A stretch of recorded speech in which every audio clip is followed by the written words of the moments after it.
Hey there YouTube, I'm Yukitsu, this is the Yukitsu Times, welcome to my channel, welcome to a little bit of Total War Warhammer 2, where I've got a sort of new strategy I've been trying out with High Elves that's a lot more successful than some of the other ones I've been playing. One of the things about the High Elves in the current incarnation is they've got a really great bunch of options that give them reduction against physical damage, reduction against magic damage, and reduction against magic missile damage, sorry. So depending on what your setup is and what sort of coverage you have with those auras, you can actually end up with an army that reduces damage across the board by a fairly wide margin.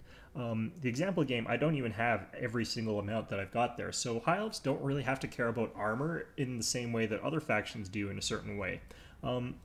If we take a look at some of their things here, Alariel, the Everqueen, you can get her and bring her along with the Shieldstone of Isha, which is 12% physical resistance. Also, she has fairly inexpensive spammable spells, meaning that if you've got the Shield of Sapphire, you've got 11% damage resistance for 9 seconds every time you cast something. And if you're mostly just going to be spamming out Earthblood, which is sort of how I use her, honestly, you're going to be ending up with a large amount of damage reduction over the course of a battle just from that ability. So you're looking at a very situational 21% damage resistance against physical and 9% against everything else just from Alariel the Everqueen, Alariel Radiant. So it's a pretty strong ability just from that. The Noble, if you're up against a really skirmish-heavy faction, does have access to the Sacred Incense, and if you're up against a very, very missile-heavy one, you could also take Alith Anar with a 22% missile resistance, and you could stack those together if you'd like. And then you've also got the access to the Lore Master of Hoeth, if you're up against someone who's more likely to do some sort of magic damage. And with the Regiments of Renown often coming with magic damage, this guy's becoming more and more powerful because he has access to a 22% magic resistance aura. And you can take 2 of these guys. The only problem I have with him is that he has some pretty decent spells, but he does no lore attributes, so you're casting the spells and you're just getting the spell effect instead of the secondaries. Personally, I think that sort of, oops, wrong button. I think sort of setting him up as a magic assassin works really well with the Spirit Leech and Melkos Mystifying Miasma combination. Fairly inexpensive spells, and it lets you kill enemy lords very effectively, which is a pretty good thing to be able to do. But you can sort of just take whichever of these 2 you really need. Now, obviously, on the more offensive side of things, you can take the Handmaiden of the Everqueen and end up with pretty good damage boosts from the missile damage there and the melee attack from the Horn of Isha. So you can take those. You can also take, of course, the reload skill from Quicksilver Shot. That's if you're sort of clustering together a bunch of missile units and trying to sort of force down the enemy and kill them that way. Not only do their heroes give them some pretty interesting auras there, they've also got access to some new units that are also, and small units that are pretty good at having interesting resistances. So the Dryads, 60 armor is not that bad. Their hit points are quite weak though. Their melee defense is also quite weak, and they're lacking martial mastery, but they have got resistance to physical of 20%, which is pretty decent. They've also got immune to psychology, but that's a little bit less important there. But stacking this sort of with Alariel the Radiant, you're ending up with a unit that's got 32% damage resistance. And if the enemy is trying to think, I'm going to take a bunch of magic damage to get through those Dryads, well, they're suddenly using a bunch of magic attacks that is being reduced by 22% because of the Lore Master of Hoeth. Now, the magic attacks are still going to be more effective against this sort of style of army. But you're going to still be seeing the units that have that being less effective against some of your other units where they would normally be even more effective. So the Dryads are a pretty interesting option in that particular case there. You've also got access to the Scions of Mathlann. In the example game, I didn't actually take these guys, but they're a fantastic unit. If you've got enough magic, 12% damage resistance, so magic, physical, everything, just in a fairly large radius. So long as you keep yourself with a high amount of magic, these guys make a great support infantry to block cavalry charges on your backline or something like that, just to intercept anything that's breaking through or anything like that, because they're going to be, they're still going to be useful even if they aren't actually using their melee attacks, because they're not actually that great in melee combat. Next up, you got the Phoenix Guard. These guys have got that physical resistance 30%. They've got 100 armor, decent hit points, not great, but decent hit points, charge defense against all. Like, these guys are actually really, really hard to kill. Their melee statistics, not the greatest in the world, but also not the worst in the world, especially because they've got martial mastery instead of the standard martial whatever. This gives them a pretty respectable 46 melee attack, which is pretty powerful, and their melee attack also pretty powerful. You could, of course, also take the Keepers of the Flame. These guys have that interesting ability to explode while they're killing the enemy, but I don't think that's super necessary. It is pretty good at clearing out infantry if you decide to use them for that purpose. But all these units that I've mentioned here have that sort of damage resistance that's independent of your armor value. So if your enemy is taking lots of armor-piercing units, Phoenix Guard don't really give a crap. Yeah, you have to have an armor-piercing unit to kill Phoenix Guard, but if you're doing that and they're, say, like Executioners, you're going to be clattering your swords against a unit that's got, like, all that armor plus is ignoring half your damage just as a result of them being the way they are. So it really does not matter at all that you're using that, unless if you come in with a magic attack, it's going to deal a little bit more, but they're still going to be able to negate a bunch of that. You're thinking, okay, well, it's a Phoenix Guard. If I use magic attack, then clearly I'll be able to clear them out. But then you've got the Lore Master sort of standing there saying nope to that whole sort of idea. Then, of course, they have the Dragon Princes, and these guys have got a pretty decent physical resistance, 25%, fire resistance 70%, 110 armor, and a bronze block chance. So they end up with pretty good durability against most things and can be sent off sort of on their own. The only thing that sort of the Dragon Princes are weak to is magic, and they're typically not going to be able to be in range of a Lore Master of Hoeth under a lot of circumstances. But these guys are a fantastic unit in terms of being quite durable against those sorts of attacks. No real bonus to the physical resistance or fire resistance on the Fireborn, but broadly speaking, you don't really need that. There are some other factions that have got units that have got these sort of resistances, but I think that the High Elves are some of the ones that are best at stacking them. You can also take things like the Frostheart Phoenix, which I've been finding is pretty good in the current way of things. 12% damage resistance if you've got a decent amount of magic. You can sort of pair them up in a fight with the Scions of Mathlann, and end up with a situation where you're like negating 24% of the damage against the Frostheart, and then a whole bunch of other damage resistances from all of the other crap that you're sort of stacking into there, and end up with this sort of like invincible Frostheart Phoenix that's kind of ridiculous to deal with, as long as it's sort of rear charging units near your front line, or even if it's taking missile shots, it's probably going to withstand an awful lot of those. You could also have just like, say, a tree man standing there soaking cannon fire, and it's going to be able to take an awful lot of cannonballs before you could actually kill it, especially if you're sort of like using Alith Anar. You got the magic resistance in addition to that if you want to, and like 30, what the hell would this actually be? 36, 50, 51% magic or missile resistance? Like, you'd end up with a tree man that's just not taking any damage from cannons, even if they're magical cannons. If it's a magic flaming cannon, that's a different story. You'd still be taking a decent chunk of damage to that, but like, you can end up with really ridiculously tanky units as the High Elves is basically how I'm going about this, even if you don't have great armor, and even if the melee defense skill is not really quite as good as it honestly should be. So anyway, we've got actually a pretty interesting example game, and it shows that you can sort of use this even if you're up against very high damage units that have armor piercing, and are sort of designed to chop through you. So, like, we got a couple of these Marauder Champions with the great weapons there. They're actually an armored unit. They're pretty good against the stuff that I've got here. Dryads have a real hard time chewing through them. The Phoenix Guard are not necessarily an anti-infantry unit. They're a good holding unit. They'll win the fight against Marauder Champions with great weapons, but they're not really supposed to fight that kind of thing. So my opponent has got all sorts of interesting large-scale units here that deal a lot of damage, and he's got a mix of Sundering. He's got some magic attacks there, some Sundering there. He's got Sundering over here, I think. That is Sundering, right? No, Frostbite. Okay, never mind. Does he have Armor Sunder on? I'm pretty sure they have it on something. I'm pretty sure it's the Femur Warriors actually have Sundering. Yeah. So he's able to chop through armor really effectively with his units here. Even though they don't like have Sundering like I thought they did, the Norscan Ice Trolls still go through armor very effectively. The Femur Warriors do. These guys do. Very, very high attacks there. And the Marauder Berserkers, even though they aren't actually an anti-armor unit, have actually done really ridiculous damage to some of my units just because they're, even with only 13 armor-piercing damage, like only air quotes, that's a huge amount of armor-piercing damage. So they're able to sort of tear through units really effectively. Then, of course, they've got their Ice Skin Wolf Champion and their Throg. Both of them are very good against armor units.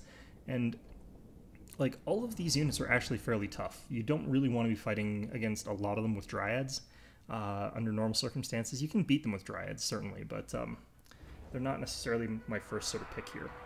So one thing you'll notice with this style of army, I'm not really using any missile units in this particular case. It's not really the style that this is going for, because we're trying to get locked into melee combat and sort of bog the enemy down and kill them with the Dragon Princes wherever we can. That does mean that I cannot afford to let my Dragon Princes get killed by the Femur Warriors or anything like that, or the Ice Trolls or whatever the hell he decides to send them against. I do think I actually managed to get a charge against the Ice Wolves with my Dragon Princes, which does sort of like crush them. They're quite weak, but Yeah, like he has a couple of units that could actually go toe-to-toe with the Dragon Princes and come out ahead there, Throg included. He's actually going to suicide charge Throg towards the Everqueen and just get caught up in the backline against some spearmen and stuff like that, and eventually get torn down by my Lore Master plus some spearmen. It's not a good combination for him. He does have regenerate and all that other stuff, and he's quite tough to kill, but he's not necessarily quite good enough to deal with that. I keep fainting into a charge here with my Dragon Princes. The problem is that he's got the Skin Wolf over here, and the Skin Wolf Werkin way too strong for my Dragon Princes to want to fight near him, because he will win that fight if I'm using them recklessly there. Now, none of my units are counters against the Marauder Berserkers, but the Femur Warriors, like the Trolls and stuff like that, if they end up getting into a fight with the Phoenix Guard, they're dead. Just period. There's nothing they can really do in that particular sort of situation. I'm continuing sort of faint charges with my Dragon Princes while I'm moving forward, just so that he can't really just easily swamp me from the flank or anything like that, since I'm a little bit weaker on this sort of side here, in my opinion. Elevation is not really that great for the defender on this one. You sort of want to charge in a certain extent there. I'm going to run in just a Spirit Leech or whatever it is, Throg. It's going to be able to deal some damage to the general. Getting rid of the general from Norska is actually quite important, since you're looking for morale breaks. All of our army causes fear, basically. Dryads over here managed to get a spot on those Ice Skin Wolves. I'm sort of charging forward with my Dragon Princes again here, and I do believe I charge in, get the charge, and then break off here with the Dragon Princes. Can't remember for sure. No, it looks like I break off at the last second before I actually hit those guys. But we are going in like real hard on these wolves here, and they're just gonna get crushed. The Skin Wolf, Ice Wolf is gonna charge in here, and that's gonna be really bad for me. But at the same time, we're sort of charging. Actually, he stops for some reason. That could have actually really made a big difference in this fight. But yeah, over here, like, our lines have clashed, and you can see that, like, I'm not really taking any damage at all here. His units are actually dealing some, like, my Everqueen's taking damage, but the Phoenix Guard here have basically not taken any damage from them.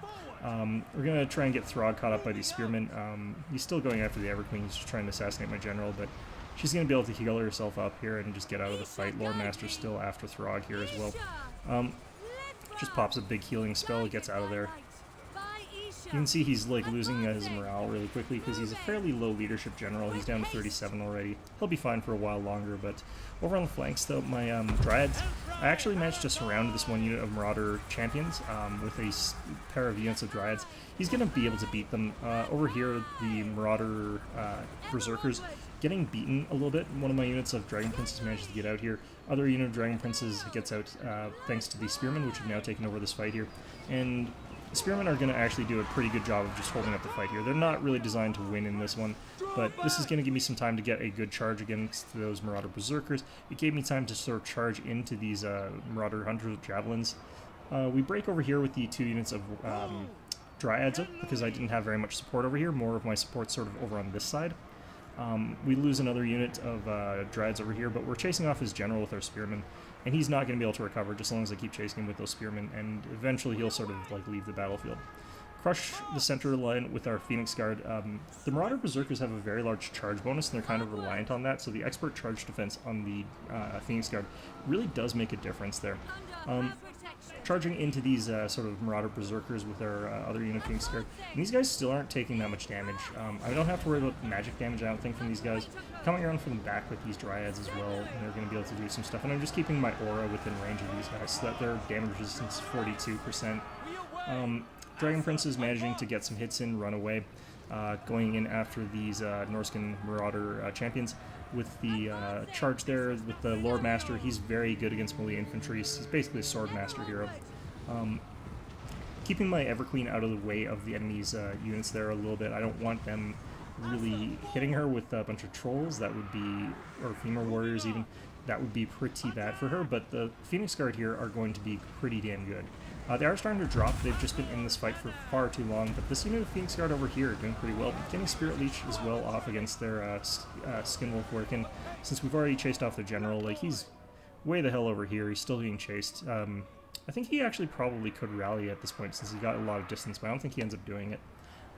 Over here, though, Dragon Prince is still getting good charges in against these Marauder Hunters with javelins, and this sort of knot of troops here.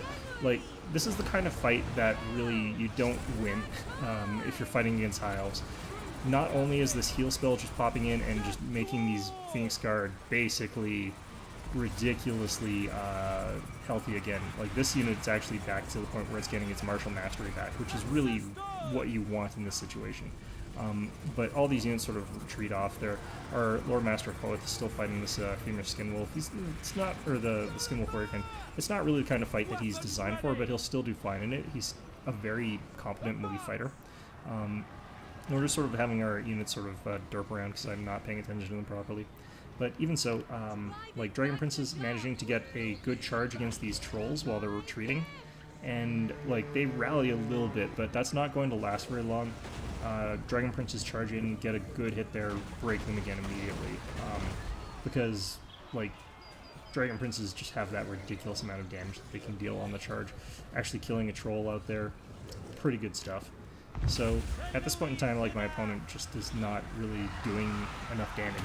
And that really was what was happening a lot of this fight here, is his units were not able to sort of break through any of my units there, which is what Norska is actually really good at. Normally they can just blitz through a High Elven front line like it's not even there. With the Marauders and Marauder Champions and the Trolls and the Femur Warriors all sort of stacked together. Like, if you're using a unit of Sword Masters or whatever, well, the Sword Masters can easily beat any infantry. What's going to happen is they're going to also stack a unit of Femur Warriors and a unit of Trolls and a unit of whatever on top of that unit. So they're going to be able to punch through the Sword Masters thanks to that additional support there. And, you know, Throg is also in there, so he's going to start battering around Sword Masters and easily killing lots of them. But because of the way that we've done this, our units are just not taking damage. And you can see that a lot of the kills came from the Dragon Princes. 151 kills, 79 kills from those guys. The Dryads, not too many kills, but the Phoenix Guard, considering what they're up against, we're actually getting a really decent number of them.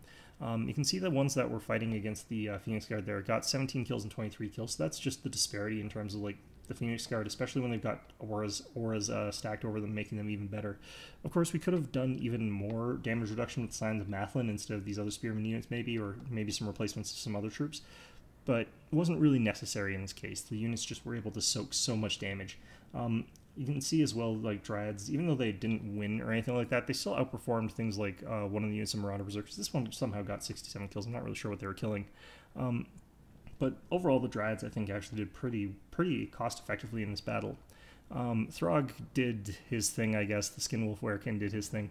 But neither of them were able to really even deal enough damage to make a big swing there. The Norskin Ice Trolls, they're a big, tough unit. They're not really something that you would look down on, but they did not do too well considering they're basically in the same sort of ballpark as, like, well, they're not really in the same ballpark as, like, Phoenix Guard, but, you know, like, they're a fairly expensive troop, and the Femur Warriors are also fairly expensive, so all these units just were not able to sort of match up against the High Elven damage reduction. So anyway, that's a look at that style of play. Hope you found this one enjoyable, and of course, as always, hope to see you guys all next time.